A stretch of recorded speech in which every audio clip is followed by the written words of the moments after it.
Hello বন্ধুরা, সোনার হেসেলে চলে এসেছি নতুন রেসিপি মাগুর মাছের স্টু নিয়ে। যারা এই ধরনের রেসিপি খেতে ভালোবাসো তারা চ্যানেলটা সাবস্ক্রাইব করে দিও আর লাইক, কমেন্ট ও শেয়ার করে দিও।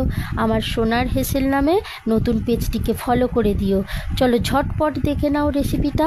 মাগুর মাছে নুন হলুদ মাখিয়ে তেলে অল্প নুন দিয়ে মাছগুলো ঝটপট ভেজে নাও। ভাজা হয়ে গেলে বড় বড় করে কেটে রাখা পেঁপেগুলো সিদ্ধ করে নাও। প্যানে ঘি ও তেল দিয়ে তেজপাতা, লবঙ্গ, দারচিনি, এলাচ দিয়ে পেঁয়াজ কুচি দাও। সেদ্ধ পেঁপে দিয়ে অল্প জল দিয়ে 5টা কাঁচা লঙ্কা দাও। তারপর মাছগুলো দিয়ে পরিমাণ মতো নুন দিয়ে 1 চামচ ময়দা বা আটা জলে গুলে দাও। তারপর অল্প ভাজা মশলা ছড়িয়ে ফুটিয়ে নাও। ব্যাস রেডি মাগুর মাছের স্টু। সার্ভ করার আগে অল্প ঘি বা বাটার ছড়িয়ে দাও। এই খাবারটা খুবই হেলদি এবং টেস্টি। তোমরাও এইভাবে বানিয়ে খেতে পারো।